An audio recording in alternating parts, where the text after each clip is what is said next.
And the haze will take us. We are here with season 2, episode 1. Y'all, I actually cannot tell you how much in love I am with the story. Let me tell you, I just need to know what happens. I actually was willing to immediately repeat the first season in order to get like more one side of things, because I was not actually going to go through all this trauma that I went through in Heaven's Secret. Like all those choices that needed a specific amount of points and I never had much of any, because I always tried like to take the medium route and then I was the one being screwed. So I actually was willing to repeat it all. I did then, and then I also put my reaction on my YouTube channel. And at the end of last season, someone new came into the picture. He literally came out walking from the haze.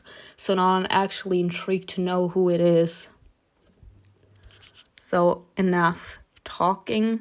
Let's see. No one has ever managed to escape from the depths of the haze before. Who are you, stranger? Did this man actually... So it's a human. I actually thought it was some sort of deity. So it's actually a human immune to the haze's influence. Ooh.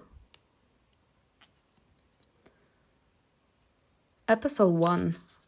A guest from the fog.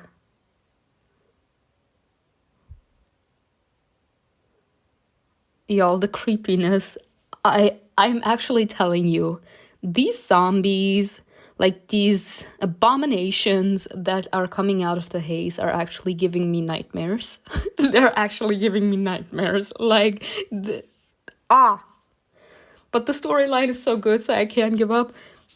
I can't stop. Simona stared at the outstretched hand, a palm lined with thin purple veins like scratches left by Knife's claws.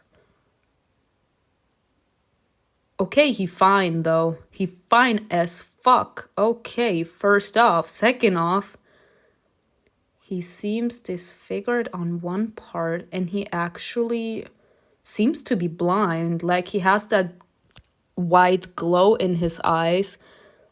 Like the others. He just doesn't seem disfigured like the others. Nah, it would actually make sense. He would be capable to resist the influence of the haze. Or he has something inside of him that doesn't make him quite immune. But I'm gonna just consider him being immune, because it's normal for the second you enter into the haze actually takes over your mind, your body, and you turn into a zombie. I'm just gonna say that the haze is some sort of like an infection, and the second that you enter the haze, like your mind is no longer your own, like you're gone. And this man apparently seems to be capable to resist the influence of the haze. So he is still human, partially, and partially he's like part zombie, whatever they are. You're glowing. You called me, didn't you? I called you? Are you talking to me? His voice, firm, calm, and confident, was laced with subtle relief. Relief? How long and arduous had his path been before he had finally been able to say those words? And his eyes piercing and sad, what was really going on behind them? Does he even have eyes anymore? With all due respect, sir. Simona didn't know what to say. She just stared at his open hand, afraid to look into his black pupils again, afraid they'd devour her with their attention.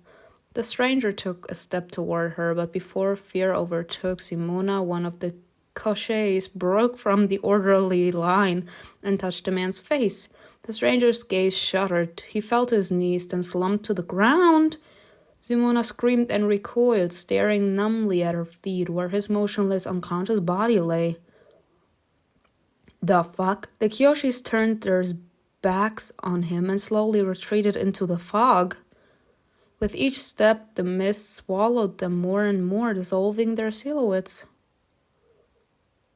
Oh, thank you, Kyoshi, for leaving after you completely destroyed the entire town. And again, how stupid are these little bitches that they remain in a town that is close to that fucking Haze?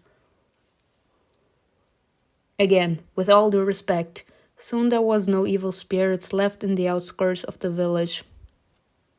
Including our best friend, I might add. Simona managed to tear her gaze away from the stranger only when she noticed that someone else had approached. VOLOT bent over him with a stony expression. He came out of the Haze. Do you know him? The priest hesitated before saying, No, he's not from the village. His words sounded like a sentence. But who was being sentenced? It doesn't look like it, Kyoshi. What did they do to him? It doesn't matter what they did to him. He was in the maze. SIRIN crouched down next to the stranger and touched a lock of hair above his ear. The fuck? Be kind to your sister. Don't touch him. Oh my god. What happened here? If you knew. DRAGAN was breathing heavily. This man zooming. His hammer was covered in dark blood and slime, and his hands shook as he held his weapon at the ready. Simona started to step toward him, but stopped herself. She feels so much joy as well. Me too, girl. Me too. When she saw DRAGAN, she felt relief and inexplicable joy. You have no idea how much happiness this man is feeling, trust me. Who is he? That's what we're trying to find out. Have you ever seen him before? DRAGAN glanced quickly at her. No, please tell me you didn't come with the damn things. Yes. But he doesn't look like these things, so come on. VOLOT. Same, sis. We should take him with us. No. VOLOT. Can you only talk in one syllable? Talk to me. Talk to your mama. We can't just leave him here. That. We don't know. We don't know who or what he is. It doesn't matter. Like, if you feel the need to actually pinpoint the gun at his head, then, I don't know. Do it like in those cop movies. Put him in a cell and wait until he wakes up. If he talks normally and everything, then you know you can have a normal and civilized conversation.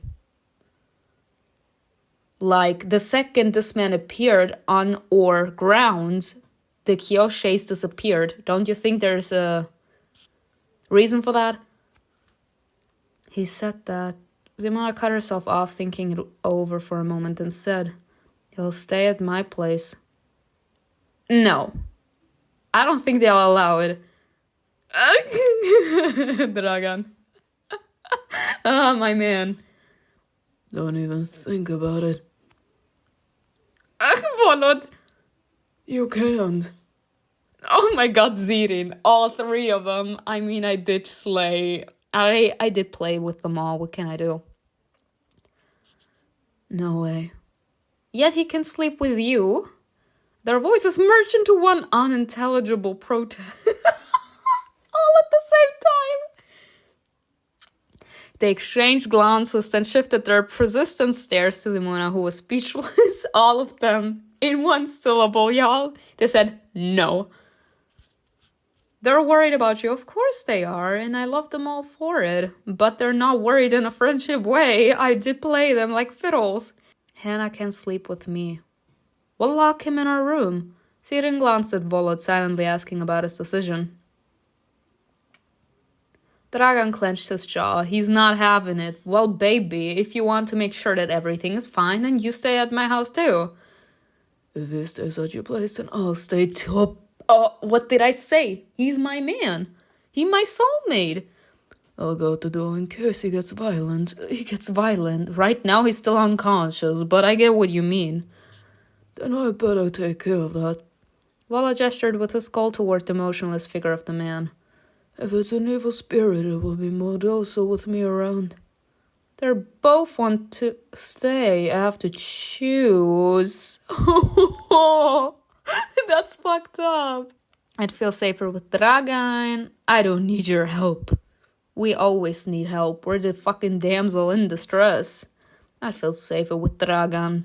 Sorry, I have to.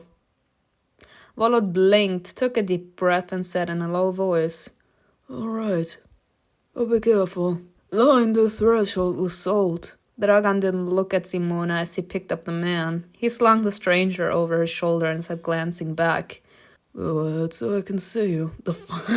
The fuck? Whatever you say, sir. Amen, sis. VOLOT and SIRIN stared after them intently. Ooh. I did play with fire. Now the siblings remain in the back. Oh god.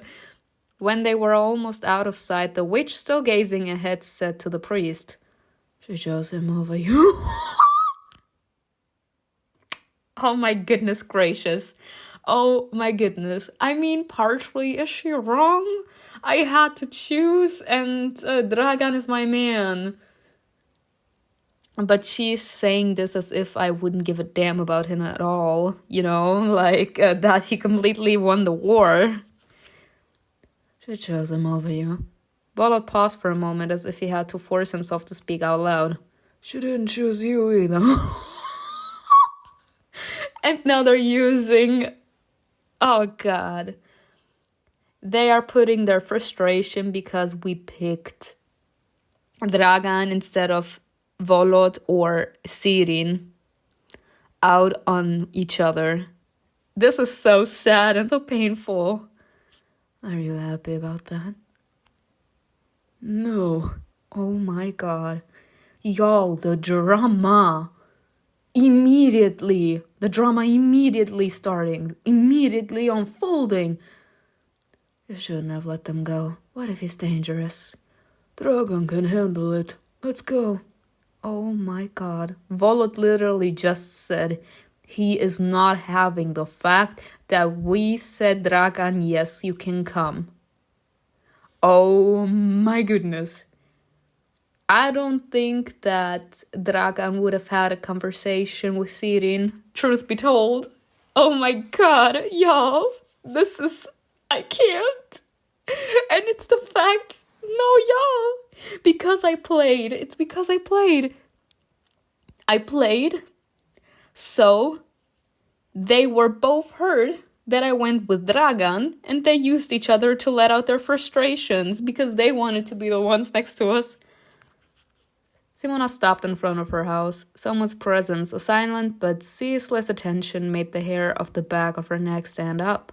It seemed that something was hiding in the damp fog, something that hadn't left, something that stayed. It's most likely fatigue. The haze doesn't give up so easily. Honestly, I'm paranoid now. The haze doesn't give up. The Kyoshi left because they're afraid of the man from the haze, afraid of the gods, afraid of something scarier than priests and witches. Honestly, what is this unconditional sign? Honestly, I'm just gonna say afraid of the man from the haze. Ooh, let's go. Simona looked at the stranger's face, focused even in his sleep. Who are you? That's the question. Who is he? DRAGAN brought Veria's bed back inside so that Hannah could spend the night in a different room. Hannah was fuzzy and struggled in Simona's grip, upset that her sleep had been disturbed. Simona told her father about what had happened. She expected him to kick the stranger out or yell at her for being foolish, but her father just stared at the intruder's face. You said he saved you. Looks like it. Then he's cool in my book. Yeah. He's a kind man then, and we should help kind people. Her mother smiled warily. Path of determination. Simona was glad she hadn't been hurt and that her parents didn't object to her plan. Simona hung up an amulet and sprinkled salt on the threshold, as if the stranger really were an evil spirit. Just in case. The fuck? Like, we did the exact same thing. before her mother actually left the house. And Veria was still capable to come inside, even though she is part of the Kyoshi. Dragan guarded the door for his own peace of mind. I can't. Simona's father offered to help him, but Dragan refused. It seemed the dawn would never come. Night dragged on relentlessly. The darkness had ceaselessly wrapped the world in spider's web and didn't want to let go. As long as they fluttered and struggled like trapped insects, the haze wouldn't release them. Simona got into bed and let out a shuddering breath, feeling her stiff muscles relax. But instead of the long-awaited rest, the tiredness in her body became even more unbearable. She could barely keep her eyes open, longing for sleep, but there was no peace to be had. Distant shrieks cut through the suffocating silence. Human screams that sounded like animals. There was nothing left in them but pain and horror. It was the farewell song of those whom the Kyoshi had taken into the fog. Yeah. Sometimes they would subside, and there was hope that their suffering was over, but soon the screaming resumed, only to break off again with high-pitched ragged wails. Honestly, I'm petrified, but on the other side, I want to know what happens with the people that end up in the maze. Do I want to know? Is it kind of like in The Walking Dead, where the Kyoshi actually slowly rip you apart? But not to eat you, but to actually leave you like that. Disfigured, Simona lay with her hands clamped over her mouth, afraid that she wouldn't be able to hold back her own cry of pity. She felt a wild, untamed terror, dull but paralyzing. Path of determination. She wanted to run outside and scream at the haze, commanding it to go away. She wanted to beg for mercy. Simona prayed for that awful night to be over, so that the dawn would free her from her nightmare. But dawn wouldn't come. I can't sleep. I won't. Examine the stranger while he sleeps. Right, because Dragan actually is gonna allow that. Alright, y'all.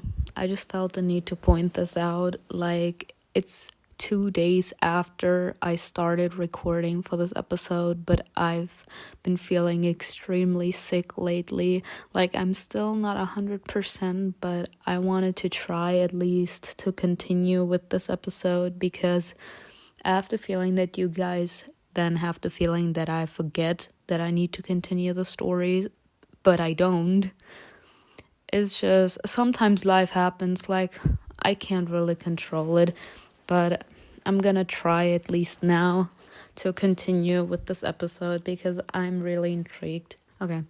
I can't sleep, I won't. Examine the stranger while he sleeps, and again, I don't think that or nice little boy toy over there that said he was gonna look after that man is gonna allow us to examine him. But who knows, maybe he fell asleep. Mona set her bare feet on the cold floor and quietly crept to the door. Hannah was snoring peacefully in bed. That's when you know that they're asleep. I mean, hello. What else confirmation do you need? He's sitting. It was only after she closed the door gently behind her that Simona remembered Dragan's plan to guard the room where the stranger slept. She froze at the sight of his sleeping form. See? He fell asleep. What did I say? Dragan was sitting on the floor with his back against the wall. His head had rolled to one side in his sleep. Bye. I actually can. Like, this is actually reminding me of a scene of Teen Wolf, where I think it was season 3.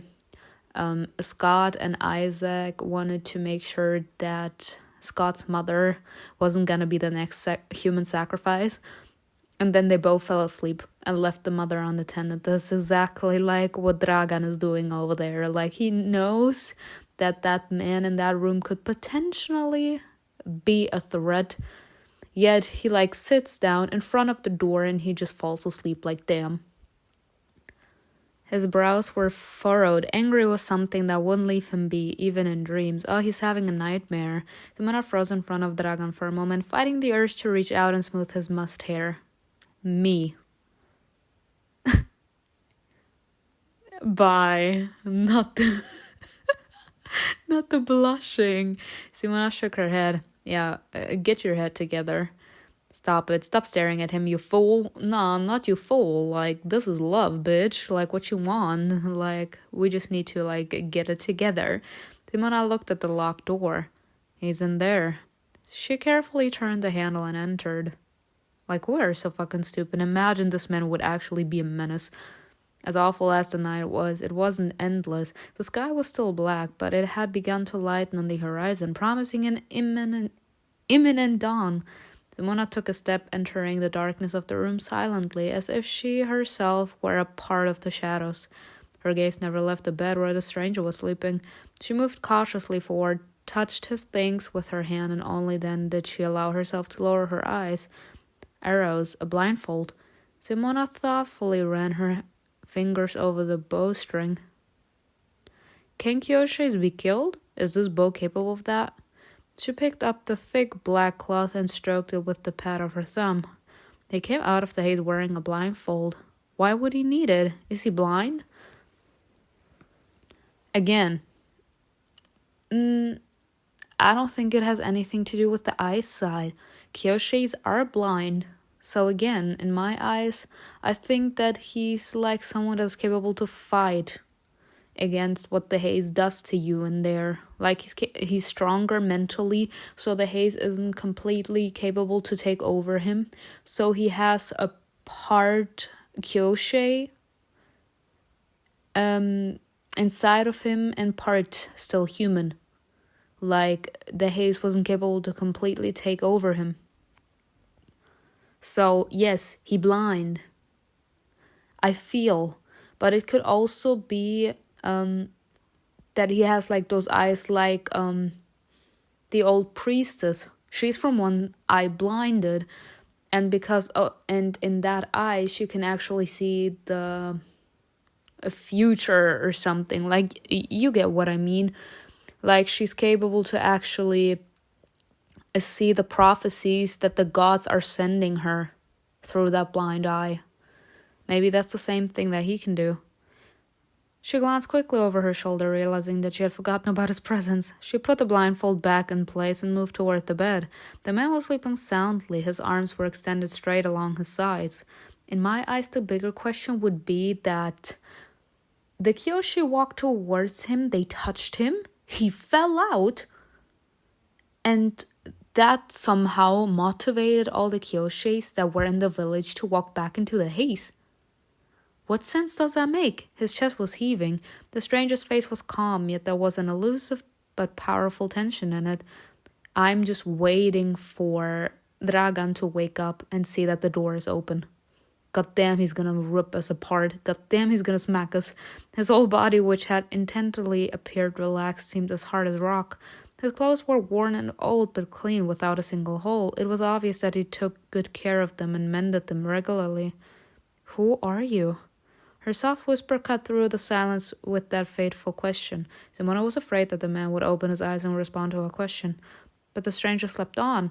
Simona wondered if she should be afraid of him, or if, on the contrary, he was a miracle, a real miracle. He had come out of the haze and was still alive. Or maybe he was able to enter the haze like any priest, limited to the edges. Maybe he hadn't come from there. She wanted to shake the man awake and repeat her question. Simona knelt down and stared intently at his face. Honestly, that stalker vibe. Like, if I would wake up and I would see that bitch in front of my face, I would smack her silly. Damn. He looked differently when he came out of the haze. Like, his left side, or more like on this screen right now, his right side was disfigured. He had big scars. Damn, he fine though. God damn, he's fine. His ragged scars told a story of suffering etched across time. Like, his hand is still like, god damn. What? Honestly, y'all, it bugs me. It bugs me that we don't know. What the hell happens to the humans that enter the haze? We only know that they go through inexplicable pain the second that they enter. Like, we heard the screams of the people that were dragged into the haze by the Kyoshe. What is being done to them? Is that screaming of despair because they're slowly losing themselves, like their sanity and the haze takes over them? They were the only thing that spoke of the horrors the stranger had experienced. Raised white stripes crossed his lips and eyebrows. It seemed to her that he'd gotten off easy, that there were likely many more scars on his body and in his soul. May you bring us hope, not doom. What did I say, Dragan? The mistake hope for despair. Simona flinched, jumped to her feet, and took a few steps back in case the man woke up. As if reading her mind, Dragan shook his head and didn't even bother to keep his voice down. He don't give a damn. He won't wake up. I checked. He's sleeping like a log. Sleep is a small death. Damn. What is he fighting while he sleeps? Have you always been so curious, or is it just as man? The jealousy. His voice was laced with mockery. Now there's the Dragan I know. I'd almost forgotten how insufferable he could be. Nah. He actually is fucking worried about us. He's like, bitch, why the fuck do you still need to do all of this? You've known me since we were children. Tell me, have I always been this way? Simona quickly brushed past Dragan. She didn't feel comfortable talking next to the stranger. Now, all of a sudden, Dragan followed her out, closing the door quietly. Goddamn. They both do feel intimidated by him, though. I mean, honestly, can we blame them? As soon as they left, he returned to his former position, folded his hands, and closed his eyes. Are you going to sleep? While on guard. Doesn't matter. You can sleep, so you won't let me sleep either. Bye. Baby, you said you wanted to make sure that this man is not capable to hurt anyone. That's why we had to drag our sister out, so that we could actually lock that man in that room. You said you wanted to come there to make sure that he can't come out. So you're sleeping on your job. He spoke painfully slowly, as if he didn't want to waste his energy talking to her. Damn, that little bitch. Are you going to watch me like you did with that man? Jealousy. That's literally jealousy coming out of this man, because come on now. What questions is this man asking? His eyes remained closed, but was he really as careless as he appeared? No, he wasn't. Like, that's his way of actually showing that he's actually upset about the fact that we couldn't help ourselves but to stare at that man. We just met him, and he already has all of our attention. It bugs him. Dad, are you jealous? Watching you sleep is like watching a dead person. I think I'll pass on that. Wow. He jealous. You dare to make jokes? Dragan smiled without opening his eyes, and the furrow between Simona's eyebrows disappeared. Simona sat down next to him and stretched out her legs. She was only wearing her nightshirt, but for some reason it didn't bother her. Thank you. You're welcome. My bed is hardly more comfortable than your floor. Damn! I'm not talking about that. Thank you for everything. Thank you for protecting my parents while I was away. Dragan opened his eyes wide, giving her a piercing look. And who protected you? What were you thinking? Y'all, this actually gives off vibes. Two types of vibes. Older brother, younger sister, or boyfriend to girlfriend. It gives off both vibes. He's like, who the fuck was protecting you, bitch? What the fuck were you thinking? I'm being reckless, I know. It's like something's driving me. I can't control myself. You can't. That's the weakest excuse I've ever heard. Are you expecting me to make a huge ass explanation of why I did what I did? Like, I was curious, first off, and second off, I'm not going down without a fight. What you want from me? Simona sighed when she realized that he wouldn't argue with her. He wouldn't admit it, but he understood what was happening to her. His mother was the same. Did that make him hate her even more? Again, I don't think, and we saw this, I did a replay of the first season, and I did take every single romantic option there was, and I did also the analysis about this. He does not hate us, but she sadly can't read between the lines. And honestly, from one side, I can understand why she's not even trying to read between the lines, because he's not actually making it easy for her to see that this is actually not him scolding her, but him being worried about her. He's not making it easy for her to like connect the dots. So I understand why she's having a difficult time to actually put these two emotions away. They fell silent. Sometimes Simona glanced at him, checking to see if he was dozing, but Dragan didn't close his eyes. When she looked at him yet again, he turned to her. Don't worry, I'm not sleeping. Look at his eyes. What's the matter? Talk to me. Their lips were dangerously close. Huh? Where are we sitting? I thought he was like sitting on one side of the door, and we were sitting on the other side.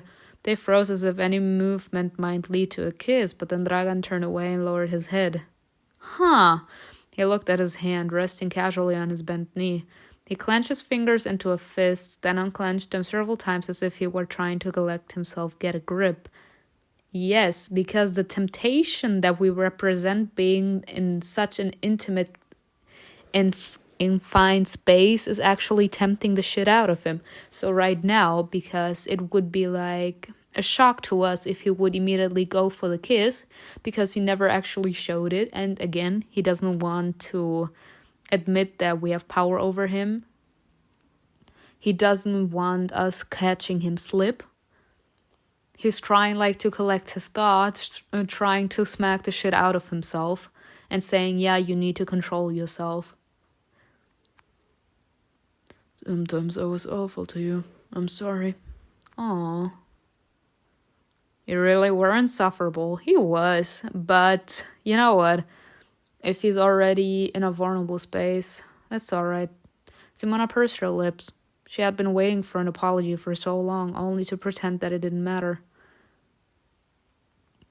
I mean, it's not that his apology doesn't matter, but I would say exactly what the answer that I picked. It's alright, because again, I said it so many times in so many reaction videos of mine.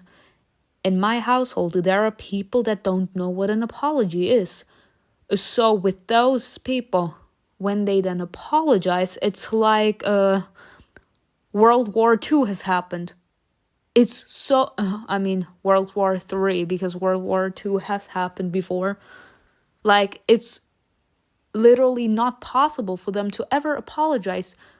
They don't ever admit to themselves that they fucked up.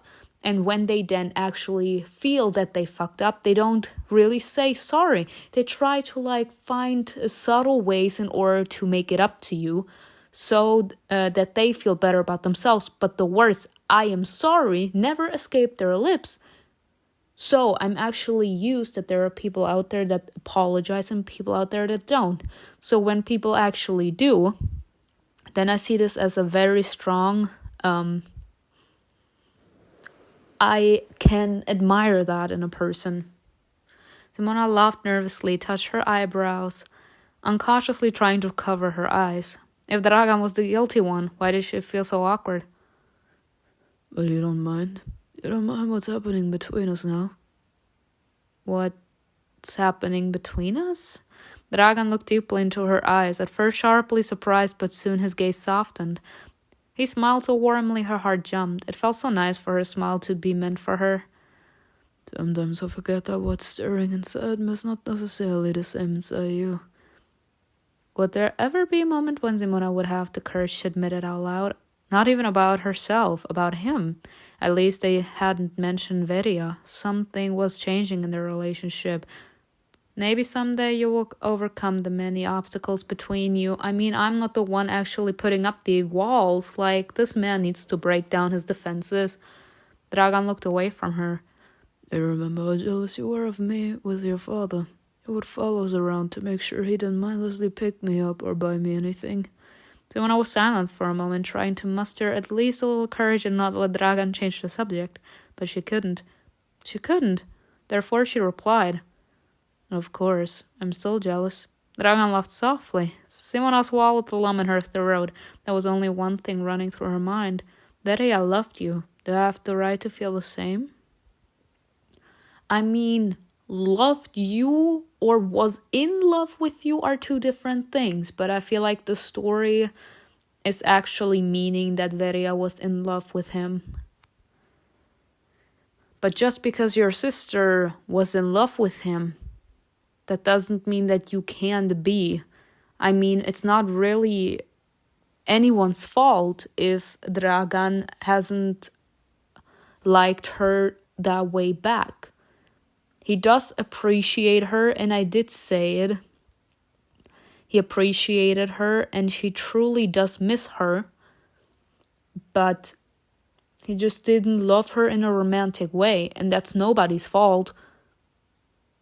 So, in my eyes, that's also something that I feel ridiculous when that happens in like movies or series. Why do I have to step back just because I develop feelings for someone? It's like actually trying to make someone feel guilty for having feelings in the first place. It's not my fault that he doesn't like you. It's not my fault that she doesn't like you back. Like, this is something that happens. We all have feelings, we can't control them, especially when real love is involved. So why, just because you saw him first and you fell for him first, I need to step back? I fell for him later on. Meanwhile, you fell in love at first sight, and that man, instead of falling for you at first sight too, or later in the end, he fell for me. Why do I need to step back just so that you can feel better about yourself? At the end of the day, he still won't choose you. Because you were in his view in the first place, yet he still chose me. Why do I have to step back? Why does he have to step back? In order to prevent our friendship from falling apart. If there is real love involved, then we would be capable to actually deal with it all like adults. Like, I would be capable to be with the man I love. But we should be talking about this with her. As in, I should have a conversation with my friend, actually letting her in on my feelings. And if she's a real one, then she will be like, all right, fine. But if she then starts to be like, oh, you're no longer my friend, like, you knew I liked him, how could you do this to me? Like, bitch, it's not my fault he don't like you. And I feel like just because romantic love is involved, friendship love or family love shouldn't have to like break apart. They reminisced for some time, joking and laughing, until Simona gradually overcame Simona. She spoke softly, seeming not to notice that her voice was becoming weaker and weaker. Dragan slowly turned toward her when he felt her head fall to his shoulder. Aw, let us sleep with him. He allowed himself to remain motionless for long minutes before he picked her up in his arms and carried her to bed. Bye. Again, I'm shipping them. Dragan tucked her in and froze, looking at her face. He remembered the way Simona had looked at the man who came out of the haze, and fear swept over him. What did I say? What if she walked out of his life too, like his mother once had? Oh, stop. No, you're making me feel bad for thinking he's fine AF. Dragan straightened up. No, Dragan, you are my man. Like, you don't have to worry. Like, there's no way I'm leaving you. It was foolish to fear the inevitable. Question mark. You scared me, Dragan. Y'all. Dragan smiled at her. I was just leaving. Hannah looked at him as if she understood everything, even the thing her sister failed to realize. Dragan shuddered. His smile faded. He wanted Hannah to turn away. He said goodbye and hurried out of the room. A son, Hannah understood perfectly already. Like, what can you do? The long-awaited rays of the dawn woke her. Simona jumped open, her eyes, and jumped to her feet. She swayed but stayed upright and clung to the window frame. It's over. We made it through the night. Something stirred within her as she noticed Veria's bed. Hannah was no longer there.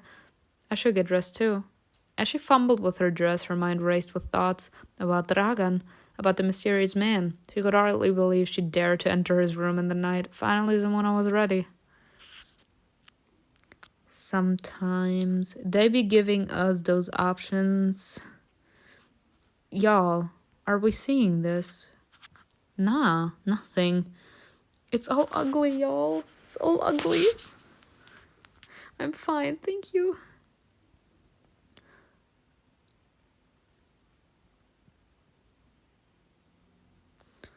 Yeah, at this point.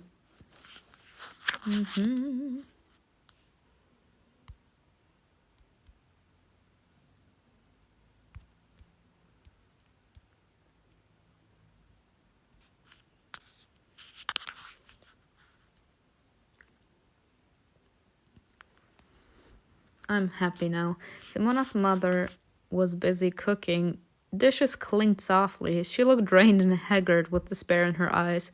It seemed she'd given up hope on seeing Lydia, saying goodbye to her. Her mother realized that it was better to let her daughter disappear from their lives forever than to appear in the form of a Kyoshi. Ah, now? The stairs creaked. She turned to see her father. He stopped for a moment, catching Simona's eye, and she suddenly realized that the stranger was walking behind them. Her heart thumped, her ears popped, her fingers curled into fists involuntarily. Where's Dragan? I hear. First she watched him step down to the floor, then she looked up and held her breath, realizing that it was already studying her face. Nah, y'all. He fine. Fine. No, but how did he get out? Honestly now. Oh, they already made introductions, alright. His name is Novak. Say nothing. Say your name. Honestly, at this point, say nothing.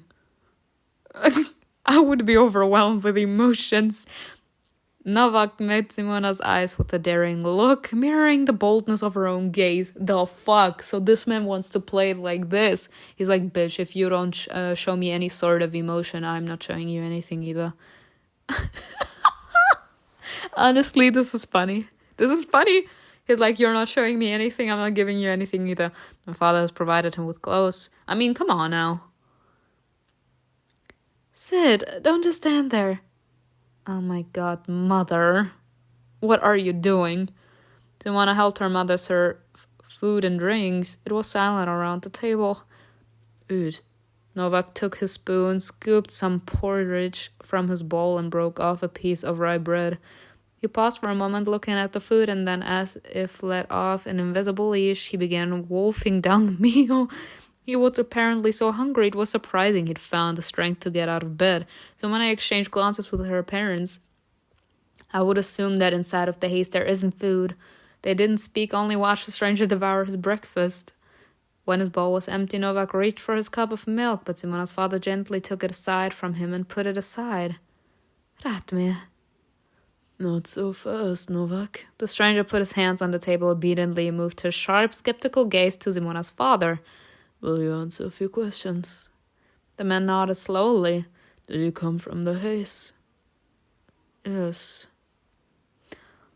Her father hesitated. He was so full of questions he didn't know which to ask first. Simona chose for him. Do you come in peace?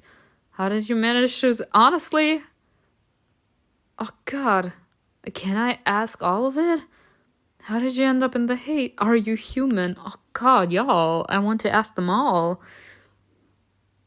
I think he comes in peace. He doesn't seem to be, like, venomous towards us.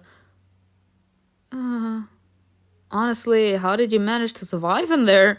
Novak's eyes lost focus, and he replied quietly. I don't remember much. Are you human?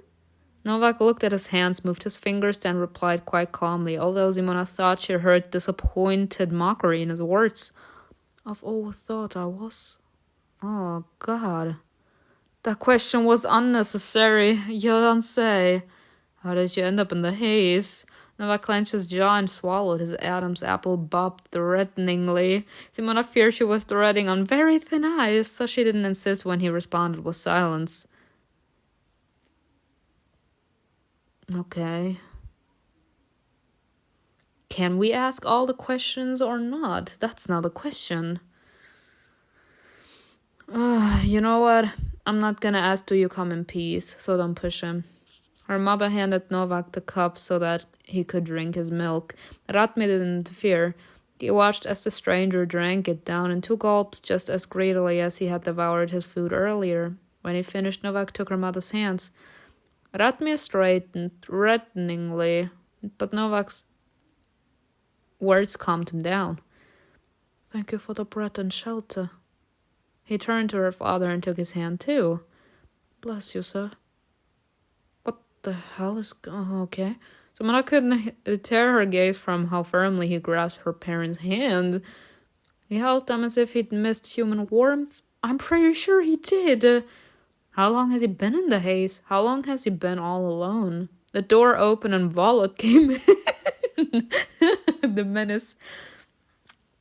Her parents stood to greet the priest. Novak and Simona remained sitting.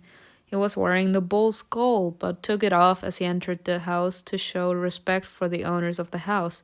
VOLOT's eyes bored into Novak's face. If attention had claws, his would have ripped the stranger to pieces. The elder's waiting. Novak rose from the table. His fate would soon be decided. Oh, poor him. Now they're actually deciding if he should be going back. What the fuck is... Y'all. Like, I would willingly go back into the haze with all of this BS. Like, I come out of the haze, a place that tortured me mentally and physically. Now I'm out for, like, I don't know, let's say a night. Let's say 12 hours. And then all of this is happening. The fog shrouded everything in a sheer grey veil, not at all like the night before. The men and women who had gathered at the V's shouted over one another, surging toward the elder in warning, only to step back again. None dared to protest openly. Several people stood in the center of the circle, including Novak, the high priestess, and the magus. Novak didn't hide his eyes, meeting the villagers' stares with a look just as bold. Yet only a few of them managed to endure his gaze. Echoes of the haze itself seemed to reside in the strangest pupils. When someone moved to throw a stone at Novak, Vencinia broke away from the crowd. She stood before Novak and put out her arms to protect him. Don't you remember him? It's the boy who left with his father. The haze swallowed them both. Vencia's hands trembled, but she said, and now he's come back all alone.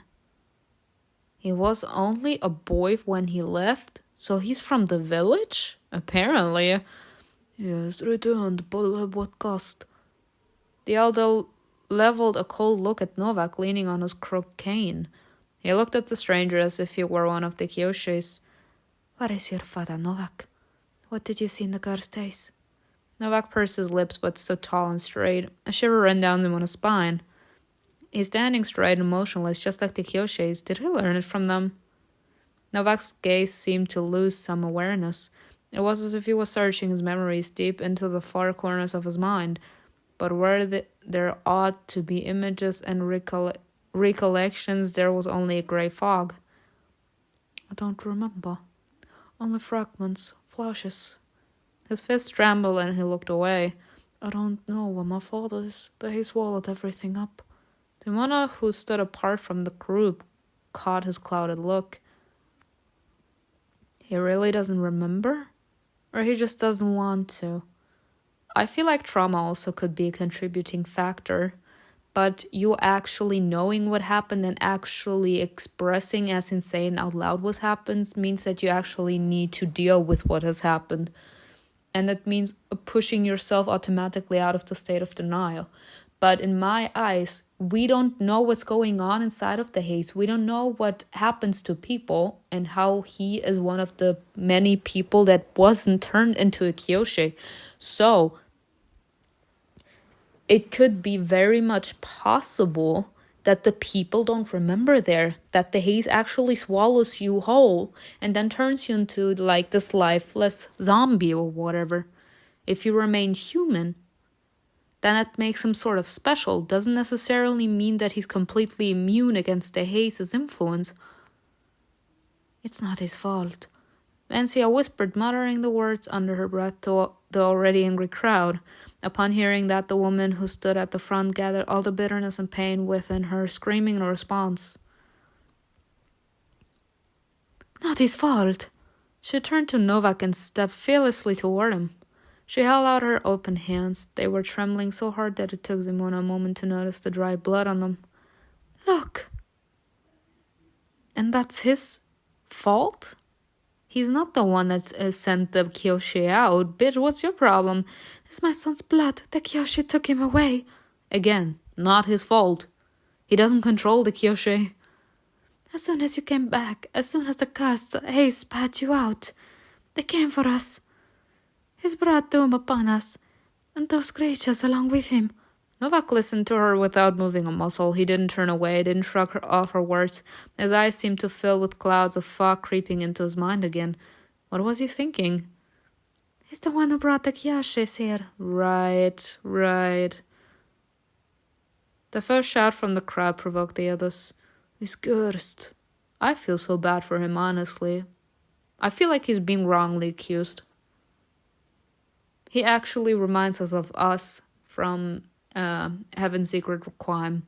Like Anna and Dimitri always like accusing us for all the awful bullshit that's happening. Send him away. He brings trouble. Vancia wouldn't let them get to Novak. He's escaped the Haze. He's the very first to have done so. Simona found DRAGAN in the crowd. He was standing in the distance, leaning against a tree. His face could barely hide the storm raging inside him. DRAGAN. Oza squinted. He watched everything intently but said nothing. Trying to talk sense into the crowd and calm them down, the elder added in conciliatory tone. Maybe it's a sign, a good sign. That's right. Behold. But her voice was barely audible over the murmur of dissent. Like Perun's lightning bolts were a good sign. They weren't his bolts, but the damn evil spirits, just like the ominous night. We were so hopeful, we believed. Encouraged by the anger of the villagers, Aika dared to take a few more steps toward Novak. Do not touch him. I feel protective over this man. I cannot accept your return. And I cannot accept your bitch-ass attitude, like we both have a problem. The crowd parted, split as though a curtain of fog had divided the villagers. Some stepped back, fearing Novak, others full of doubt and hope stayed put. So who is he? A blessed one? I'd say he's a blessed one just like us. A blessed one. Deciding, Simona stayed where she was, and someone grabbed her arm. A warm breath brushed her hair. What? Oh, Tata. It's been a while, sweetheart. Your family gave him shelter. You gave him shelter. Yes. Simona then turned to Tata and kept watching what was happening with the Vichy. He saved me. He saved you, but he might have caused trouble for your whole family. Tata sighed and also looked at Novak. From where they were standing, they didn't have to fear a stranger hurting them. I'm glad you weren't hurt. Tata squeezed Simona's arm, reassuring her. Me too. Where will he live, Anciana? Oza took a threatening step toward her. You think anyone will want to live near him? The villagers protested even harder. Oh, shut the fuck up, my goodness gracious. Simona opened her lips, but her father interrupted her. No, he won't be staying with us. You be saying... The sadness. Novak shifted his calm gaze to the magus. There's no need for that. I don't want anyone's mercy, not anyone's shelter. I'll take him in. A flash of surprise crossed his impassive, expressionless face for a moment, but he said nothing. I mean, at this point, what the fuck do we expect? Honestly, what the fuck do we expect? Like, this man literally seeing all the negativity that these villagers be throwing at them, actually blaming him for a mass murder, like for a mass sacrifice, when he himself just somehow managed, like, to wriggle himself out of the Kyoshi's grip. Like, he's traumatized enough as it is, and then people actually blaming him for all of this, like, he would be completely done with his shit. So when someone actually is, like, willing to actually take him in, he would be surprised. Oza responded to Vincia's words with another squint. Aren't you afraid? Vincia pursed her lips and insisted. I will take him in. No, absolutely not, Vinciana. Honestly, at this point now, I would actually have to, like, step in front of them and literally, like, yell at all of them. And what exactly do we assume he should do? Walk back into the haze? Like, what is wrong with them? The elder clutched his cane in anger. You live far away. Are going to keep an eye on him? I am, and my house is not that far from yours. Was there reproach in her words? Had she been waiting for the elder to visit her someday? What are you doing, Venciana? I'm doing something that you would never dare to do, Ingegerd. It's unthinkable. Dragan grabbed a particularly angry man who'd been trying to reach Vencia by his collar and irreparably pushed him aside, clearing a path, period. Let him live with her. Dragan and Novak exchanged silent, hard looks, but I'm going with them to keep an eye on the newcomer. No. So someone who didn't know Dragan well, it might seem like he hadn't been hurt by his mother's reply, but Simona knew better, and her heart sank. Really? You're taking a stranger, and yet you don't want your own son to visit you? That's right. Ooh! Simona glanced quickly at Dragan. Something inside her longed to see the pain in his eyes. After all, if there was a place for pain, it could justify all the rage that lived inside him. Yes, it could, but as someone that has been suffering for a long time, you come at a time where you're used to feeling the pain on a daily basis, so you wouldn't actually see any particular strong reaction from him. Then, I don't care. I'm going anyway. Period. Honestly. I don't give a fuck. I'm going anyway, like you can't stop me. Vencia hadn't set foot in the village in years. Sometimes the villagers caught sight of her. Some managed to talk to her, but never before had she interfered in the affairs of the village. Honestly, I'm thriving towards her. Like, what is their plan in general? If she wouldn't have done a damn thing, what would their plan have been? They were willing to let him die. They were willing to send him back. What had changed? What changed? What could she have seen in the damn stranger? Vencia didn't contradict her son. She merely nodded, giving in. Novak stayed silent, and like Oza didn't interfere. Still, it looked as though their actions would determine much in this struggle. Their inaction spoke louder than words. The high priestess retreated and vanished like a shadow into the crowd. Simona managed to hide the tremor in her voice when the high priestess' voice suddenly came from behind her. I would have loved to have this man live with us. Go with them. Why? Yeah, priestess, you'll keep an eye on him on our behalf, period. Dragan will argue against it, period. We immediately talk about him. We both know he won't. It's a habit of the weak to blind themselves to the power they hold. Don't do that. Power? Even the most ferocious and merciless beast bows its head to the one it loves. The high priestess cut off any response with a raised hand. Don't answer. I can see what you want to say. I don't have the energy or time to waste in idle debate. Damn! Just listen carefully to what I tell you. Power resides not with the predator, but with the one it lost. His leash is in your hands, so hold it tight and don't let it go. He will serve you until the end. Damn, not her actually saying that the love he has towards us is that powerful, kind of like an unconditional love, to the point that if we would actually expect from him to kill someone, he would be willing to do that. Like, we actually are capable to stir this man's anger, and we are capable, or more like we could be capable to use this man's hatred or this man's emotions towards us to our benefit. Dragan is no beast. One day he'll take his father's place and become the elder. But there's a lot of unbridled rage in him. Dragan is tougher and more rebellious than his father. But I'm getting ahead of myself. Either way, he's not a hindrance to you now, and he won't become one as time goes on. Dragan will do as you wish. I would actually agree with her partially. He respects us too much to actually say something. Doesn't mean that he won't actually curse us in his thoughts. Simona couldn't still her racing heart, nor understand why she was shaken by the high priestess' words. Because we have feelings for this bitch. She was bothered by the analogy, but at the same time it flattered her that it could be true. Now off you go. Take a look around Vencia's house. If you notice anything strange, remember it. Like what? You'll know. She keeps something from me. At this point, what is she scheming? Like, what are you hiding, ma'am? Does she have some deal with Vencia? I doubt it, so what's the reason? Simona stopped her train of thoughts when Dragan glared at her. It's just the three of us. Nope. I'm a priestess. You can't refuse me. Period. Like, what you gonna do, bitch? What you gonna do? You can't hold me back. Dragan slashes fluttered. He didn't say anything. That's him actually saying, I beg your pardon. Simona remembered the high priestess' words but quickly chased them away. Now she has a point.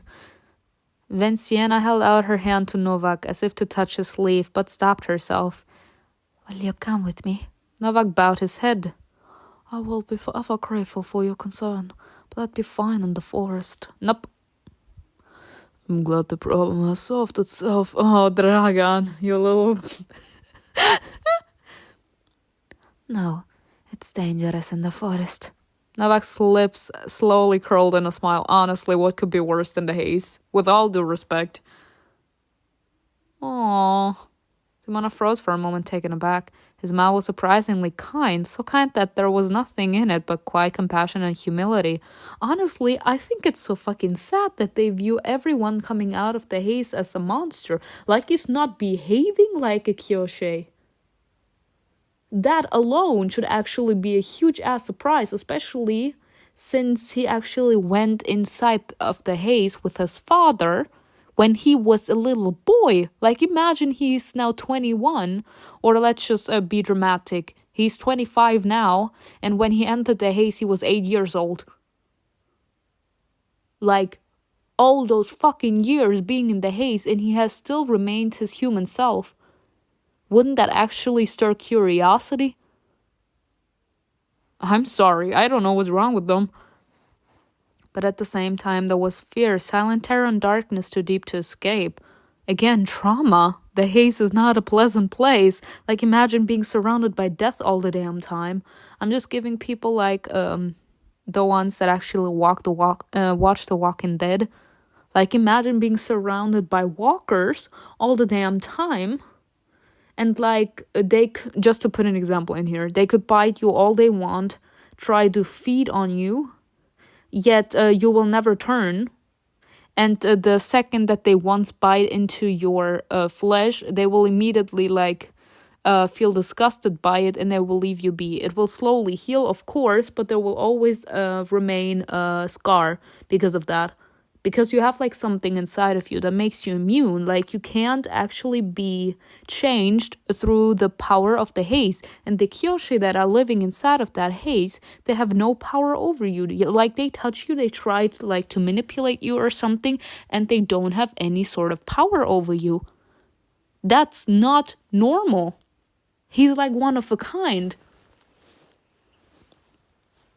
That smile suggested he'd been through something unimaginable, something that lay beyond the wall of fog, where no living person had ever set foot in the darkest thicket of the forest. Of course, it meant that he couldn't be worse off than he had been. Again. Simona wanted to touch him, honestly. Like, at this point, touch him, like, that's a wide statement. I would want to hug this man. I feel so bad for him. That would leave some kind of mark. Just as Vencia had wanted, she wanted to press her fingers to his lips, trace them, and remind them how to smile. Aww. At that moment, it seemed that by touching him, she could learn the secret of that kind, but inscrutable smile and learn what was hiding behind it. But when her hand trembled, Novak's gaze subdued the impulse perhaps the same way it stopped Vencia's. His eyes were different, cold, wary. There was an icy ruthlessness hiding in them, something that wasn't reflected at all in his face. His smile didn't soften the darkness in his eyes. It was as if two parts of him, his eyes and lips, lived in different worlds, one of which knew something she couldn't bear. You're curious about the stranger. He intrigues me, yes. Novak's calmness was as absolute and as cold as the biting winter wind. That calm only seemed peaceful, but its cold silence could rage like fire. Behind its serene look was a story so painful that it could knock all the air out of her lungs. It seemed that he'd been cultivating that calm for years, purifying it like steel in a crucible heated under pressure, developing it like muscles and willpower through pain. Simona looked down. He was an outsider, the one who came from the fog, damaged inside and out. She shouldn't have looked for kindness where there was none to be found. We don't know that. Novak walked along the edge of the fog as if he were part of that element. He is technically. Wettish wisps reached for his hand as if they were trying to hold him back, but he paid no attention to them. He seemed more surprised by the village than the fog on the other side. He was more afraid of people than the shadows that lurked in the depths of the night. Dragan didn't take his eyes off the stranger. Well, no. Novak turned his head slightly, looking at Dragan over his shoulder. How long were you in the Haze? 18 years. 18 years, y'all! 18 years! Well, have you only come back now? Novak stopped so suddenly that Dragan almost crushed into his back. He turned around, said, looking straight into Dragan's eyes. Because I've only now found my way. His gaze slid to Simona. Huh? Was it something I did? Technically it was. If I remember correctly, what happened at the end of last season was that he said, you called me. Then he looked at Dragan again. If you hurt anyone you won't return to the Haze, you'll be barred from returning. If you stay here, you'll become an offering to the gods. Dragan leaned toward him and said in a quieter voice, I will personally slit your throat. Damn, Dragan, relax. Like, he feels extremely possessive over us. Like, this was him actually just defending us. He's like, you touch someone, you die.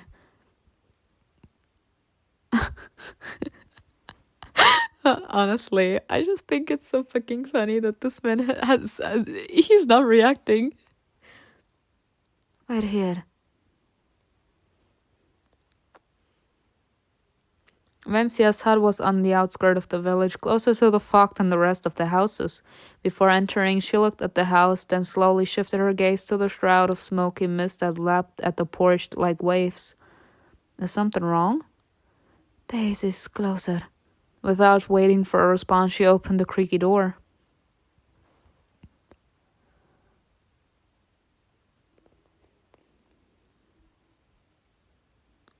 Vencia led them to the back room. It was tiny and modest, with a single window that looked out the patch of the forest. Dragan entered first and started looking around as if a Kyoshi could be hiding in the corner. At that moment, it was hard to tell whether he thought it could have been intended as his room. Perhaps he should have grown up there, lived with his mother. Instead, he walked in as a stranger. Instead of his own warm heart, there was only the cold of an empty house he was merely passing through. And if a fire were kindled, the warmth wouldn't be meant for him. It's not a lot of space, but there's a roof and a stove. It's all I have to offer. Novak swung his bag of belongings off his shoulder and set it on the floor. I couldn't have asked for more. Aww. Dragan walked up to the straw bed and lifted it, clutching the fabric. There was a bundle of St. John's wort under it. Some things never change. Leave it. It doesn't need protection from evil spirits. You gonna say that he's an evil spirit? Dragan took the herbs and walked over to his mother. He pressed the bundle into her hand and squeezed her fingers and, holding them in his fist, said, You better protect yourself, not this cursed stranger. Again with the fucking cursed stranger. You can't. He's right. I don't need protection. As if remembering Novak, Dragan turned to him, dropping his mother's hand. Why did you sleep in the Haze under the stars?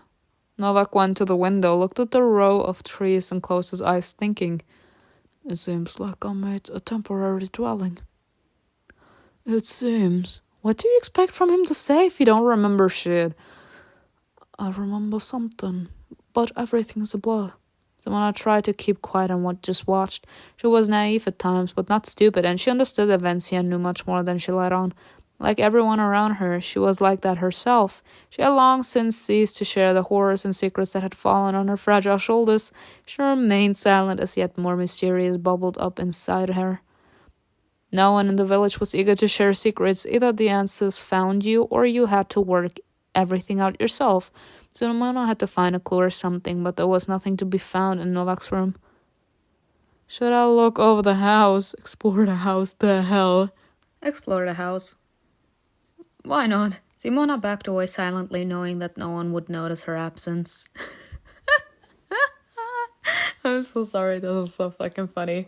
Yeah, I'm just gonna explore the house. Like, the house is the most interesting thing, not the person.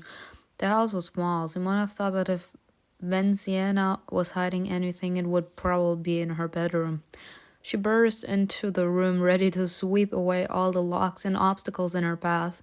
There wasn't much time, but she didn't need it. Vencia had never considered that there would be anyone else in her house, and had left what should have been hidden in plain sight. Simona hesitated. She wondered if she should look. Was she making a mistake? It was wrong, she knew it, but at the same time, she needed answers to her questions. Simona picked up a strip of birch bark with a strange symbol carved on it.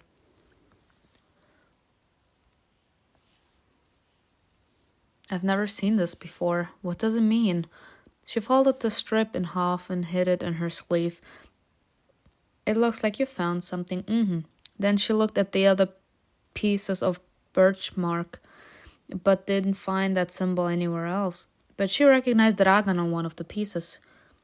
A loving hand had sketched him, capturing his tousled hair and boyish scowl. Aww. Won't this anger the gods? Simona lingered, looking at the face of the boy she'd once been friends with. She couldn't help smiling. He was formidable even as a child. She tried to force herself to look away from his young face, but couldn't help hesitating. Time kept slipping away, though, and she finally moved on to the next piece.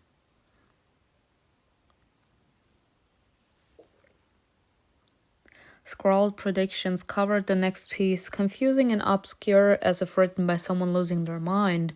Some words had been roughly crossed out, leaving holes through the bark, while others were fastidiously tidy, as if the meaning of the symbols relied on her precision. Simona peered at the twisting lines and curves that intertwined like brambles, but they were impossible to interpret. Venciana snatched the pieces of birch bark from her hands. Simona was startled and instantly repented under Vencia's sharp anger. You should leave. If you know something. I don't know anything. Go away. Go away for God's sake. There's a symbol there. Which rune is that? Vencia grabbed her wrist and led her away. Ingerget must have taught you much since you dare ask me so many questions. But DRAGAN, take her away. Venciana is actually, I can't, like, she's demented, I feel, honestly. Like, DRAGAN's mother is actually worrying me so much. DRAGAN walked out of Novak's room. Vencia pushed Simona into his arms, but looked at him as if she expected him to jump aside. Simona's face collided with his chest and she recoiled, face burning with shame. DRAGAN asked her softly, glancing at his mother. What have you done now? Why is it always my fault? Why is it always me? I mean, this time it was me, but still, like the fuck. I'm so sorry. Go away. DRAGAN clenched his jaw and only said, I'll be back. I regret nothing. They left the house and walked back to the village. DRAGAN looked thoughtful and detached, but there was sadness behind the mask of indifference. I didn't mean to disturb Vencia. It was very wrong of me. Were you going through things? What were you looking for? Answers. He smirked for the first time that day, although it was sullen. Well, did you find them? She made drawings of you as a child. DRAGAN pursed his lips. She must be Mokosh's favorite for her to achieve such accuracy on a piece of bark. I don't care about that. You say with that face, nah, he cares. He cares a lot, but he's trying like to ignore the feelings inside of him. I feel like he misses his mother, and he does all of this because in his eyes it's not worth it anymore. Like, his mother left him when he was a child and he felt so alone, and he found refuge in his father's arms. Now the mother is back trying to do all of this BS, and because he loves his mother, like, we can only hate someone that we used to love. And again, I said it in many reactions, like, in my eyes, hate doesn't exist. We feel resentment towards someone because of how our story with them ended, because of the fact that they were capable to hurt us that deeply. Like, that's what happens. Like, hate doesn't exist in my eyes, and Dragan doesn't hate his mother. He actually feels real resentment and sadness every time he sees her, because in his eyes he did not deserve to be abandoned by her. So that's why he has abandonment issues.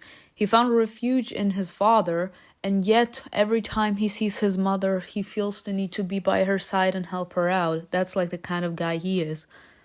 And he does care that his mother, like, drew him when he was a child, which means that she may have been, like, out of sight, but he was never out of her mind. Like, she kept on drawing him when he was a child, even though he never saw her. He does care about that. He just doesn't want to admit that he does. They'd almost reached the village, but Dragan remained silent. Simona debated whether she should mention what was troubling her, but something had been nagging at her, and she said, "I saw Milan among the Kyoshes." Dragan almost stumbled. He slowed down and narrowed his eyes at Simona. "Are you sure it was him?" "Yes, it was him. I'm sure." Simona hesitated, then asked tentatively, "You still haven't told me. Why did you fight with Milan?" "Does it matter now?"